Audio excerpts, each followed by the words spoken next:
grupo que va a defender el caso clínico número 3. Antes voy a dar una pequeña introducción para que así se pueda entender los demás puntos que vamos a ir desarrollando tanto mi persona como mis compañeros. Voy a dar una breve introducción de lo que va a ser el pie, anatomía del pie. El pie va a estar compuesto por 26 huesos, 7 huesos del tarso, 5 huesos en los metatarsianos y 14 falanges. Estos van a estar dispuestos en tres grupos, que va a ser el antepié, el medio pie y el retropié.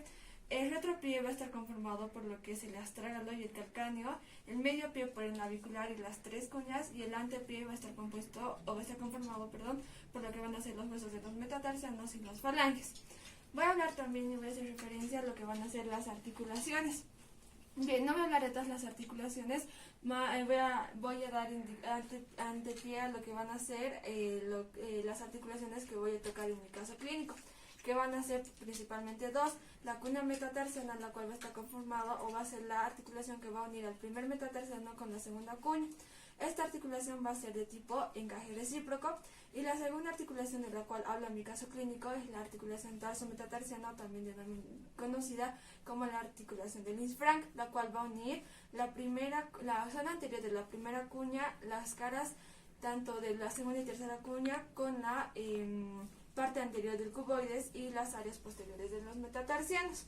Voy a hablar de un ligamento que habla también en mi caso clínico, que va a ser el ligamento de Lisfranc, que va a unir a la base del segundo metatarsiano con la primera cuña. Vamos a continuar con los movimientos, en este caso una flexión dorsal que va a ser de 20 a 30 grados. También vamos a tener lo que es una flexión plantar que va desde 40 a 50 grados. Estos movimientos se van a hacer en un plano sagital y un eje transversal. También tendríamos movimientos de abducción, como podemos ver, también movimientos de aducción. Estos dos movimientos lo que se van a realizar van a estar en un plano coronal y un eje sagital. Bueno, tendríamos ahora lo que es el movimiento de inversión y también el movimiento de eversión, como podemos notar en el video. Estos dos movimientos, el de inversión primero va a estar a 35 grados y el de eversión a 25 grados con un eje longitudinal del calcáneo. Seguido de esto también tenemos movimientos a nivel de lo que son las articulaciones, en este caso la articulación metatarsofalangica. En la articulación metatarsofalangica lo que vamos a tener son movimientos de flexión y extensión. En una flexión va a haber desde los 30 grados hasta una extensión de hasta los 80 grados. También tenemos otro movimiento que va a ser en la articulación interfalángica de los dedos del pie. En este caso vamos también tener lo que son los movimientos de flexión y extensión. Una flexión de 50 grados y una extensión hasta unos 50 grados, no más. Hasta ahí serían los movimientos del pie. Gracias. Buenas tardes, doctor. Yo les voy a hablar sobre la definición de luxación. Una luxación es una lesión capsuloligamentosa con pérdida del contacto de las superficies articulares. Si la pérdida de contacto es total, se va a denominar luxación completa. Si se conservan las superficies articulares de contacto, se va a denominar subluxación. Las causas más comunes de las luxaciones son los traumatismos, las tracciones musculares. Estas pueden ser por movimientos bruscos o movimientos involuntarios violentos, como por ejemplo las epilepsias. Tenemos los espontáneos, que se dan por debilidad ósea y articular. Esto puede ser por una consecuencia de enfermedades debilitantes como algún tipo de cáncer o tuberculosis. Las congénitas, que tienen que ver mucho con los síndromes de hiperlaxitud articular. Los síntomas más comunes en las luxaciones son el dolor agudo, que puede aumentar cuando se moviliza la parte afectada, la articulación afectada, la impotencia funcional y también una inflamación. Las fases de la marcha que van a estar alteradas en este tipo de lesión va a ser la fase de apoyo. ¿Por qué? Porque la paciente va La paciente con luxación tarso-metatarsiana va a tener una deficiencia que va a causar una limitación funcional al apoyar el pie afectado. La paciente no va a poder soportar su peso sobre su pie izquierdo, que es el afectado en este caso, lo que va a afectar todas estas fases de la marcha, que son la fase de apoyo, que se divide en contacto inicial, en respuesta a la carga, el apoyo medio, el apoyo terminal y el prebalanceo. ¿Por qué va a afectar a estas fases? Porque recordemos que el contacto inicial va a ser el instante en el que el paciente o el sujeto con su talón ya tiene contacto con el suelo. Luego sigue la respuesta a la carga, en donde la parte anterior del pie ya tiene contacto con el suelo y el otro pie ya se prepara para la fase de oscilación. El soporte medio, que es cuando el otro pie ya pierde el contacto total con el suelo y todo el peso del cuerpo se carga sobre el pie de apoyo. Luego tenemos el soporte terminal, que es el instante donde el talón ya está perdiendo el contacto con el suelo y el otro pie que estaba en la oscilación, ya el taco de ese pie ya tiene contacto con el suelo. Luego viene el prebalanceo, que es el instante donde los dedos se van elevando del suelo, ya van perdiendo el contacto con el suelo. Todas estas fases se van a ver afectadas porque la paciente no va a poder apoyar su peso sobre su pie izquierdo. Gracias.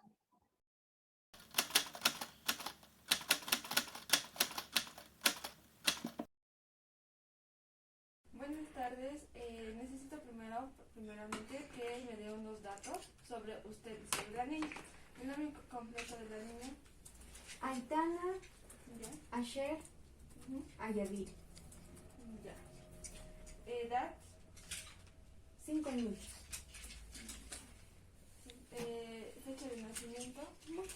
Es el 16 Ya. de noviembre del 2016. Ya. Escolaridad. Pre-kinder.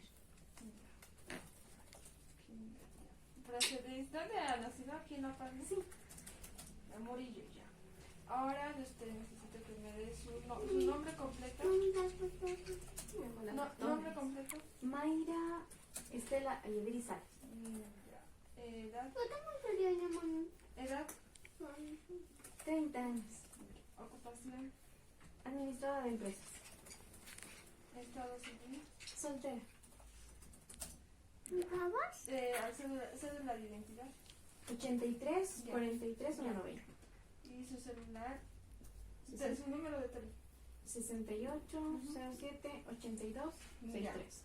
¿Qué ha pasado con el niño? Doctora, hemos ido al parque y estaban corriendo con unos niños y un niño se ha caído encima de su pierna izquierda Ya. y le duele harto y el niño está pudiendo caminar bien. Ya. ¿Y tiene dolor al caminar? Sí, le duele, se queja. Ya. Encima del pie. ¿De qué pie? De la izquierda. Ya. Hace una hora más o menos me dice, ¿no? Sí, Le duele la marcha. le duele. Ya, entonces voy a empezar a revisarla. Pero necesito que me dé sus antecedentes personales. ¿Tiene su mamá, usted como mamá o sus abuelos, tienen alguna enfermedad de base? Mi abuelito paterno ha muerto de cáncer en el estómago. Ya. ¿Y algún familiar, no? Cercano. No, ¿Ha tenido alguna cirugía la niña? no, hasta ahorita no. ¿Traumas, no? No, ¿Y nunca se internado? no, nunca se internó. Ya. ¿Qué tipo de vivienda? ¿Qué tipo de vivienda? Familiar. ¿Tiene todo lo básico? O sea, el servicio de luz, agua, Sí, todo. gas, todo. Todo. Ya, ¿deporte que practica la niña o no hace deporte? Educación física. Ah, ya. ¿Y su alimentación cuántas veces al día come? 5. ¿Se cepilla los dientes las tres veces al día? No, 2. Ya. Su parto ha sido, su nacimiento ha sido por cesárea o por parto. Cesárea. A la semana de gestación, ¿en qué semana de gestación ha nacido? En la 36. datos, ¿con cuánto de peso ha nacido? 56. Y, Perdón, 56 en metros, 56 centímetros, ¿no? Su talla y su peso ha sido 3,600. ya, ¿presenta problemas al nacimiento? No. ¿Sabe por si acaso cuánto de APGAR ha nacido? No nos han dicho eso. Ya, ahora sí voy a pasar a revisarle Está bien. Pase por acá, por favor. Ya, ahora sí voy a pasar a presentar lo que es mi caso clínico número 3. Niña de 11 años de edad atendida de urgencias en el área de traumatología tras sufrir un traumatismo en el pie izquierdo al caerse otro niño sobre su pie. Encima, mientras estaba en una atracción de feria, una hora antes, refiere dolor intenso e impotencia funcional para la marcha. Vamos a proceder a hacer el primer paso que va a ser el examen, lo que es el examen clínico, lo que es la parte de anamnesis, para llegar luego a lo que es un diagnóstico. Ya. Una vez ya hecho todo lo que es la primera parte, lo que es la anamnesis y la recopilación de todos los datos, vamos a proceder a lo que va a ser nuestro examen físico. Ya, al examen físico lo que vamos a observar es que la paciente va a tener o va a presentar una gran tumefacción y dolor a la palpación y en la parte del dorso del medio pie. También va a existir lo que va a ser en la pronosupinación pasiva. Va a existir crepitación a la altura de la articulación cuneometatarsiana a nivel del primero y segundo radios. No se va a apreciar dolor en el resto de las eminencias óseas, pero sí se va a observar impotencia funcional del pie, lo que la madre nos indica en lo que es la parte de la anamnesis. Y la exploración neurovascular distal del pie no se va a encontrar afectada. Bueno, doctor, yo le voy a continuar hablando y presentando el caso, hablándole de lo que es el diagnóstico. El diagnóstico de nuestra paciente va a ser una luxación tarsometatarsiana acompañada de una fractura por abolición del ligamento del Lindsfrank en la base del segundo metatarso en el pie izquierdo. Una vez que ya tenemos esto, el tratamiento va a ser quirúrgico, utilizando lo que son los antibióticos, una anestesia general, también utilizando las evaluaciones radioscópicas pertinentes, logrando una reducción cerrada y estabilización de la articulación del Lindsfrank. Posteriormente a esto se van a utilizar las agujas de Kirchner, que las vamos a utilizar transversalmente, que van a ir desde el primer, segundo y tercer metatarso a la primera cuña, longitudinalmente desde el primer, tercer y cuarto metatarso hasta la primera, tercera cuña y hasta el cuboides. También se va a realizar una incisión longitudinal para el drenaje del hematoma, y posterior a esto también vamos a utilizar lo que es una férula en U posteriormente. Nuestra paciente favorece de manera positiva después de la cirugía, y es por eso que es dada de alta 48 horas después. Cinesiterapia posoperatoria. Debido al diagnóstico de la paciente, se debe tomar en cuenta que la cinesiterapia debe ser progresiva y que debe atender a cada etapa distinta de la recuperación de la paciente. En cuanto a la recuperación y cicatrización de la herida después de la cirugía, que puede tomar entre 10 a 15 días, se debe tomar en cuenta que la cinesiterapia debe ser pasiva en esta etapa, enfocada al control del dolor y evitar lo más posible la rigidez. Para ello se realizará ejercicios de extensión y flexión de rodilla durante la internación hospitalaria. En este periodo se va a evitar la cinesiterapia activa hasta esperar que sean quitados los puntos en la paciente.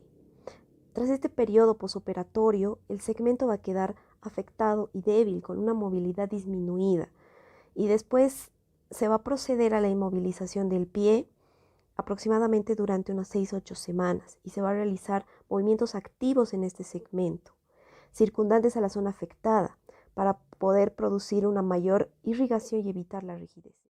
Después de una fractura es normal encontrar hemorragia y edema, y si el edema no es reabsorbido de la manera correcta, se puede organizar y formar un callo fibroso entre las diferentes estructuras y limitar el movimiento. Para eso es preciso favorecer el riego sanguíneo para que recoja las distintas sustancias. Para ello se eleva la extremidad de la paciente y se estimula un drenaje circulatorio, en este caso se actuará en la articulación del tobillo. La afectación muscular puede producir también una cicatriz fibrosa que hará disminuir la capacidad contráctil del músculo. Con todo esto podemos ver que las estructuras están interrelacionadas y la afectación de una provocará directa o indirectamente la afectación de la otra. Para contrarrestar estos efectos negativos, será necesario tanto la movilización pasiva de la musculatura afectada y activa también cuando sea posible. Se debe tomar en cuenta la elongación controlada de esta musculatura de pie y tobillo. Será necesario un estiramiento activo y mantenido para favorecer la perpetuidad de la plasticidad y elasticidad del músculo. Para disminuir los efectos de inmovilización se incluirá progresivamente los ejercicios de contrarresistencia, que al principio tendrán que ser con palancas cortas y cerca del foco de fractura para evitar así tensiones en la lesión. En un periodo de mayor estabilidad en el pie se podrá realizar en la paciente cinesiterapia activa libre, realizando ejercicios como flexión, extensión de tobillo, para mantener el trofismo muscular de la pierna y mantener la movilidad total de la articulación tibioastragalina. Se realizará a lo largo del día varias veces ejercicios de separación y aproximación de los dedos del pie lesionado. Se ejecutará ejercicios de circunducción tanto en la dirección de las agujas del reloj como en contra, realizándolos en su máxima amplitud. También se realizará ejercicios de aproximación y separación del otro pie, intentando lograr la máxima amplitud del ejercicio y, si es posible, hacerlos en posición de acostado. Para estimular la musculatura plantar, se intentará coger algún objeto con los dedos, ya sea una pelota, lápiz, sábana, etc. Una vez la paciente alcance una mayor estabilidad en su pie, podrá realizar algunos ejercicios en casa, que veremos a continuación. En este video vamos a indicar un poquito sobre lo que es la cinesiterapia postoperatoria, sobre los ejercicios de movilización. Ya en su domicilio el paciente deberá continuar haciendo ejercicios de movilización de los dedos operados 3 o 4 veces al día y durante 10 a 15 minutos. Las movilizaciones se deben realizar siguiendo las siguientes instrucciones. Mantenga el pie relajado, evitando hacer fuerza con los músculos que elevan el pie y los dedos. No deberá intentar acercar el pie a la mano. El paciente debe colocarse en una postura cómoda en la que pueda alcanzar fácilmente el pie sin flexionarlo hacia arriba. Es importante flexionar los dedos desde la base y para ello colocar el pulgar en la planta del pie como se puede observar y con el resto de la mano empuje suavemente hacia abajo en forma lenta y progresiva, intentando que bajen rectos. Durante los primeros días, para evitar molestias y también facilitar los ejercicios, es aconsejable tomar la dosis de analgésicos o antiinflamatorios que les haya recetado 30 minutos antes de iniciar los ejercicios. Después de cada sesión de ejercicios, también conviene aplicar hielo o gelatina refrigerante en el dorso del pie o el tobillo durante 20 minutos. También se deberá recordar que no se deberá poner el hielo en contacto directo con la piel, sino que deberá envolvérselo previamente en una bolsa de plástico que cubrirá a su vez con un trapo seco o una toalla.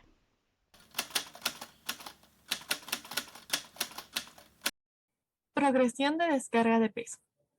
Es muy importante que los primeros indicios de descarga de peso del paciente los hagan en una posición sedente, descargando el peso contra una cama, el piso, un muro o una almohada, para que el paciente vaya teniendo un estímulo propioceptivo.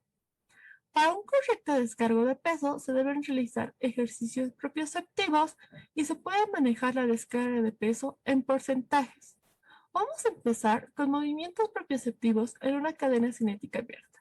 Le vamos a pedir al paciente que se tumbe en la camilla boca arriba, con la zona lumbar apoyada, rodillas extendidas y piernas ligeramente levantadas. Le vamos a pedir al paciente que si puede realizar números, letras o algún movimiento geométrico. Vamos a continuar con movimientos propioceptivos en una cadena cinética semiabierta con una pelota. Igualmente le vamos a pedir al paciente que se tumbe boca arriba en la camilla y con la zona lumbar apoyada. Realizaremos círculos moviendo la pelota en la pared con los pies mantenidos y las rodillas en flexión en 90 grados. Vamos a empezar con el apoyo monopodal, o sea, el apoyo sobre un solo pie. Este ejercicio se hace para mejorar el equilibrio y aumentar así la propiocepción. Se realiza sin calzado, sobre una superficie firme y plana. Se tiene que mantener esta posición durante aproximadamente 30 segundos. Se hace primeramente con los ojos abiertos y luego, una vez que se haya dominado, se realiza con los ojos cerrados. Vamos a seguir con el apoyo bipodal en una superficie ligeramente inestable. Se realiza sobre un plano horizontal e inestable, como una colchoneta, como se indica en la imagen. Se realiza con el fin de mejorar o rehabilitar la propiocepción, mejorando el equilibrio a su vez. Este ejercicio se realiza con ambos pies ejerciendo un peso de igual carga durante un tiempo aproximado de 30 segundos. Se recomienda tener una superficie cercana para apoyarse por seguridad, e igualmente se realiza primeramente con los ojos abiertos y luego cerrados. Y por último tenemos el apoyo monopodal sobre una superficie ligeramente inestable. Se realiza como el primero, con la diferencia de que se hace sobre una colchoneta u otro tipo de superficie inestable. En ambos casos se puede usar claramente la colchoneta, como ya vimos. Se realiza durante 30 segundos aproximadamente e igualmente se realiza con los ojos abiertos y luego cerrados. Se recomienda tener una superficie cercana en la que apoyarse por seguridad. Apoyo bipodal en plano muy inestable o plato. Nos colocaremos de pie y sin calzado sobre un plano muy inestable o sobre el plato y cerca de algo para poder sujetarnos por seguridad. Nos mantendremos estables con apoyo en ambos pies, de modo que carguemos el peso sobre ambos por igual. Será sin sujetarnos en nada a nuestro alrededor, únicamente si nos desequilibramos para evitar caernos. Una vez estemos estables, mantendremos la posición durante 30 segundos y cuando logremos realizarlo sin problemas con los ojos abiertos, proseguiremos a hacerlo con los ojos cerrados. El apoyo monopodal en plano muy inestable o plato. Nos colocaremos de pie y sin calzado sobre una superficie muy inestable o sobre el plato y cerca de algo para poder sujetarnos por seguridad. Mantendremos un pie en el suelo de modo que carguemos todo el peso sobre el otro pie. Será sin sujetarnos en nada a nuestro alrededor, únicamente si nos desequilibramos para evitar caernos. Una vez estemos estables en un solo pie, mantendremos la posición durante 30 segundos y cuando logremos realizarlo con los ojos abiertos, proseguiremos a hacerlo con los ojos cerrados.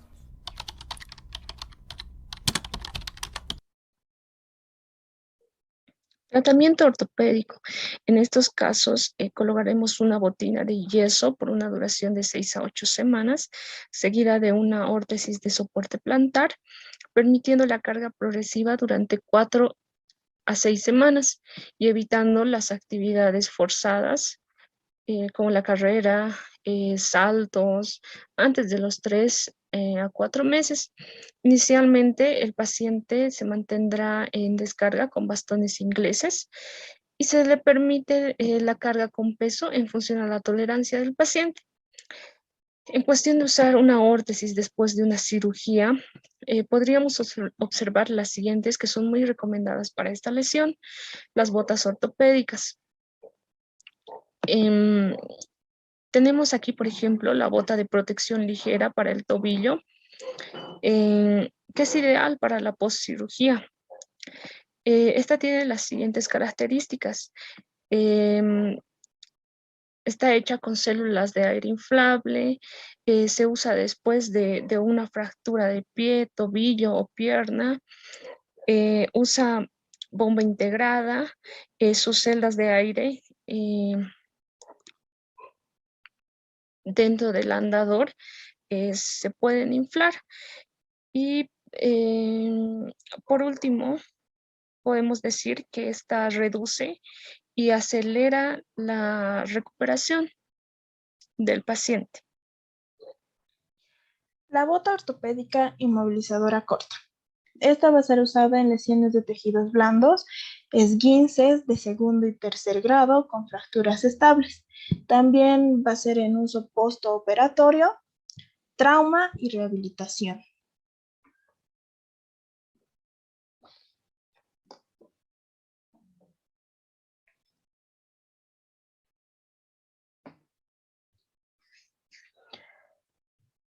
Dentro de las características y beneficios de esta bota van a ser la cámara de aire, que va a ser ajustable para acomodar los cambios del edema.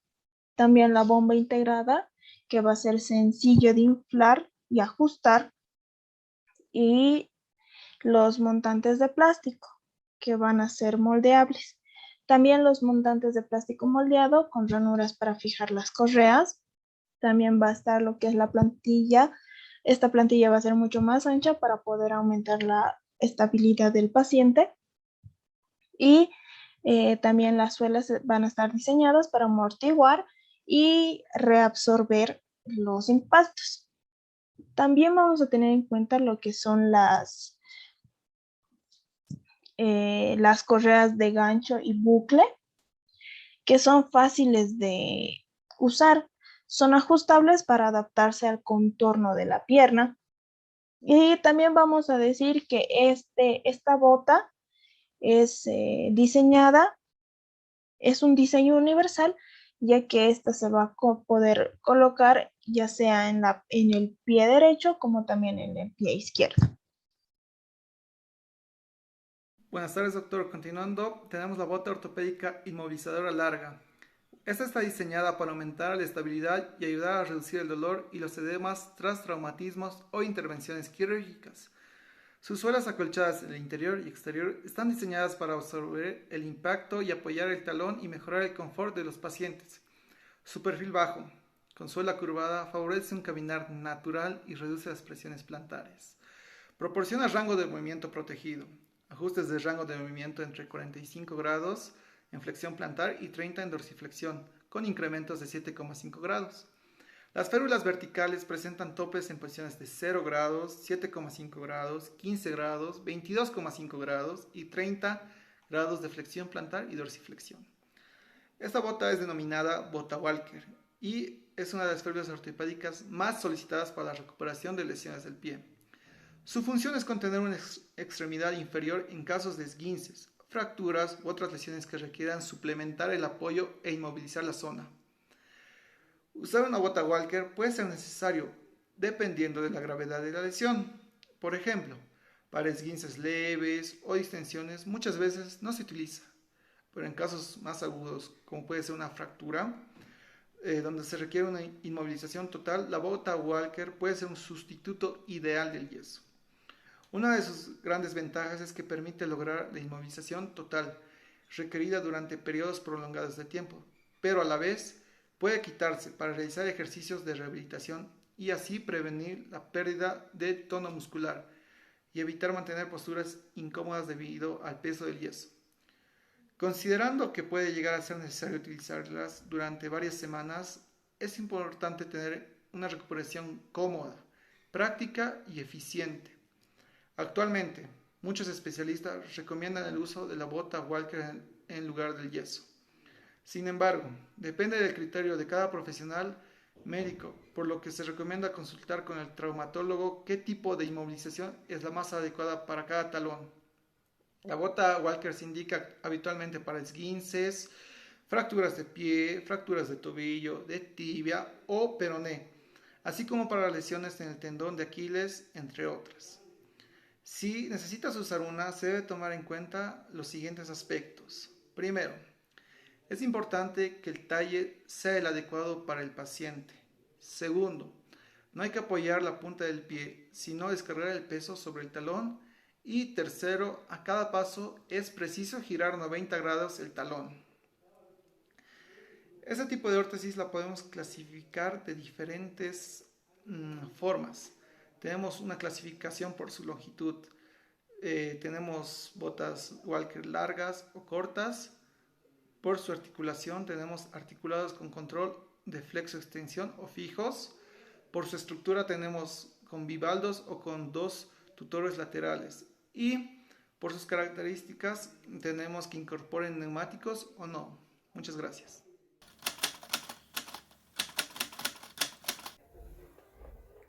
Bueno, doctor, ahora le vamos a continuar hablando sobre lo que son las agujas de Kirchner. Estas agujas han sido utilizadas como el tratamiento en nuestra paciente. Estas agujas de Kirchner son largas, finas y de una punta afilada y además van a ser esterilizadas. Vamos a decir que fueron introducidas por Martin Kirchner en el año 1909 y van a ser utilizadas en el área de traumatología y de ortopedia. Vamos a decir también que estas agujas son utilizadas con una principal función, que es mantener una osteotomía alineada, es decir, alinear las fracturas. Estas agujas también van a ser introducidas de una manera proximal y otra manera distal, es decir, van a atravesar ambas partes del hueso para que mediante unas poleas generar una contracción y una tracción para mantener alineada los huesos y así corregir lo que es la fractura. Una vez aplicadas estas agujas van a sobresalir la piel. Esto quiere decir que tenemos que tener mucho cuidado de no tocarlas, mantenerlas saciadas y de mantenerlas secas. Uso de las agujas de Kirchner. Las agujas de Kirchner tienen múltiples usos. Algunos de ellos son mantener fijos fragmentos a través de la piel, como por ejemplo pueden ser la osteosíntesis percutánea. También puede ser uno de los usos estabilizar temporalmente una fijación interna, como una placa de osteosíntesis, hasta su fijación definitiva. Otro uso puede ser realizar una osteosíntesis intramedular, como por ejemplo puede ser en el peroneo o el cúbito. Y otro uso también es anclar una tracción transesquelética. Las agujas con o sin rosca son aplicadas en procedimientos de reducción y contención de las fracturas con extensión continua. Posibilitan la tracción directa sobre el fragmento óseo interno. También pueden ser utilizados como guías para instrumentos o implantes canulados durante el procedimiento quirúrgico. La utilización de las agujas es muy frecuente en niños. La utilización de las agujas de Kirchner es muy frecuente en los niños. En este punto es bueno recordar algunas normas. Como primer punto, deben de ser introducidas manualmente, si es posible no de forma motorizada. Como segundo punto, pueden atravesar el cartílago de crecimiento si son de pequeño tamaño, permitiéndose solo un intento con objeto de reducir el riesgo de epifisiodesis prematura. Como tercer punto, en caso de enclavado percutáneo después de una reducción cerrada, se debe de ser consciente de las posibles lesiones nerviosas, nervios radial, cubital sobre todo. Como cuarto punto, los extremos de las agujas deben ser dobladas para evitar la migración. Puede dejarse fuera la piel pocos días o enterrados bajo la misma. Como quinto punto, se recomienda la fijación de la cortical opuesta. Como sexto punto, en general es necesaria la inmovilización con escayola. Y como último punto, actualmente es posible utilizar agujas reabsorbibles en lugar de las agujas de Kirchner convencionales. Bueno, ahora vamos a continuar con la exposición y le voy a hablar ahora sobre lo que son las complicaciones. Dentro de estas complicaciones va a estar la infección al usarse como una fijación percutánea de fragmentos óseos. Esto quiere decir que va a atravesar tanto la piel y el hueso y esto va a puede generar un tipo de complicación. Otro va a ser la ruptura de las agujas de Kirchner, sobre todo en aquellas fracturas que no lleguen a consolidarse y nos va a dar una pseudoartrosis. La última complicación que nos puede dar estas agujas es que migren a otro lado del cuerpo, es decir, que no migren hacia el exterior. Para terminar la exposición vamos a dejar un pequeño video que hemos conseguido sobre lo que son cómo se ven las agujas de Kirchner puestas en una paciente. En localizar desde fuera, mediante palpación, los relieves del paciente, porque están alterados, la radiografía nos va a permitir colocarlas en el lugar más apropiado, siempre con una garantía para el paciente.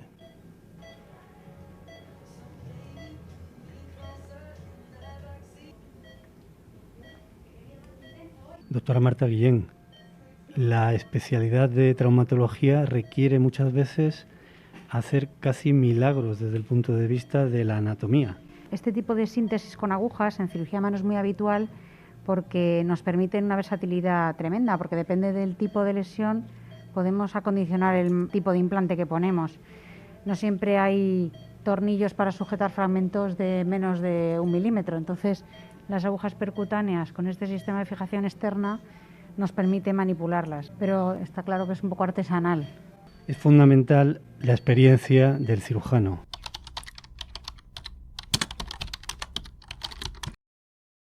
¿Cuál es el programa de rehabilitación fisioterapéutica que se realizará en el paciente con problemas del linfa? Todos las consecuencias de las lesiones que se rodean para hacer que la recuperación de la fractura propiamente en el menor tiempo posible. Están hechas a base de diferentes tipos de terapias. Podemos mencionar que puede ser la crioterapia, magnetoterapia, la carga de peso y otras más. Dentro de lo que dice entre la fase 1 de 0 a 4 días, el principal objetivo es disminuir el edema, el dolor y mejorar la proporción y el drenaje linfático. El primer tratamiento que se debe realizar es la magnetoterapia, uno de ellos. Tiene efectos sobre la microcirculación, que es el aumento de la presión parcial del oxígeno en los tejidos, sobre el metabolismo de los huesos y del tejido, muy aparte del colágeno, sobre la actividad muscular, antiinflamatorio y analgésico. Otro que podemos mencionar es la crioterapia. Se puede aplicar compresas frías en la cara dorsal del pie durante 10 a 15 minutos cada 3 horas. Después tenemos la carga de peso, que se puede utilizar vendajes funcionales para proteger tensiones en la dorsiflexión y la plantiflexión del pie, para no limitar el movimiento muscular.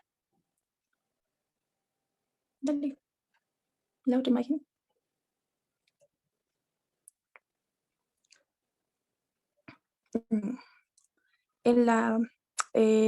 Los ejercicios más recomendados para esto, para el fortalecimiento en general, son para fortalecer el músculo de miembros superiores y para poder movilizar con las ayudas biomecánicas. En la fase 2, que es de 4 a 12 días, los objetivos serán restablecer la fuerza muscular en el lado lesionado para mejorar los rangos articulares. En este caso, la crioterapia se aplica con compresas frías para que el dolor y la inflamación durante este periodo disminuya en el tiempo de 10 minutos.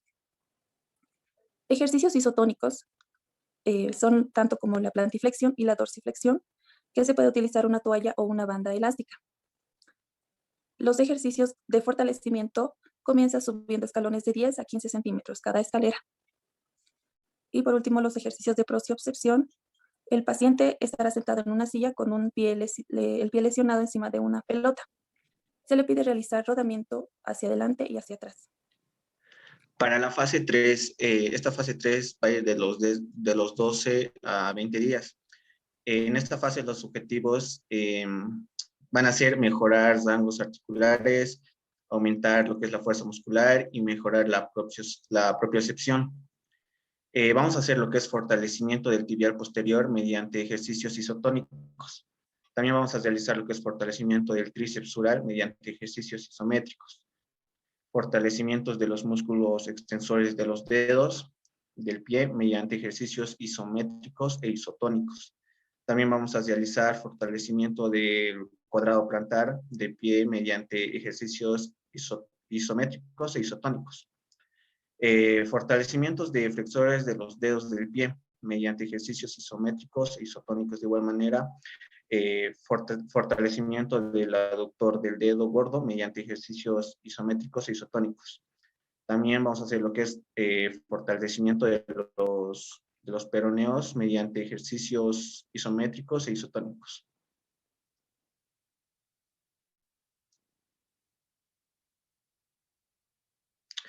Para la fase 4, esto va a ir desde los 20 a 28 días, cuyo objetivo va a ser en esta fase lograr la amplitud de movimiento articular por completo, que el paciente tenga una marcha normal sin ninguna ayuda biomecánica. En esta fase vamos a hacer lo que son los siguientes ejercicios terapéuticos, como la bicicleta estática, la caminadora, ejercicios de estabilidad en balancín y en un solo pie. También vamos a hacer lo que son actividades de marcha ya con obstáculos, puede ser con conos o aros. Las actividades propioceptivas. Hay varios ejercicios. También vamos a hacer lo que son masajes. Con estos masajes vamos a mejorar o evitaremos lesiones como la fascitis plantar, el espolón calcáneo o sobrecargas por compensación de estructuras superiores como las rodillas o tobillos. Bueno, continuando con la rehabilitación fisioterapéutica, También vamos a realizar lo que son los ejercicios proprioceptivos para la rehabilitación del pie nivel 1. En este nivel vamos a encontrar lo que son la pérdida de fuerza y masa muscular, pérdida de densidad ósea, dolor articular y ligamentosa por falta de costumbre del apoyo de peso, pérdida de propiocepción e imagen o patrón corporal. En este nivel vamos a realizar lo que son la movilización en círculos, o sea, una circunducción, 5 vueltas a cada lado, de 4 a 5 series con descanso. Arrugar y aplanar el pie, o sea, hacer una dorsiflexión y una plantiflexión. Alternar uno con el otro, de 15 a 20 repeticiones con descanso. Automasajes del pie de 5 a 10 minutos. Esto puede doler, pero no demasiado. En el nivel 2, en este nivel vamos a realizar lo que son los ejercicios de apoyo con un pie, en el cual vamos a hacer figuras en el aire. Balanceo hacia adelante y hacia atrás, desequilibrios con balón, o sea, un lanzamiento se podría decir. Y también vamos a añadir lo que son dificultades extras, como vamos a hacer el uso del cojín, colchón o más conocido como bosú. En este vamos a realizarlo con los ojos cerrados. Vamos a realizar entre 4 a 8 series de cada ejercicio.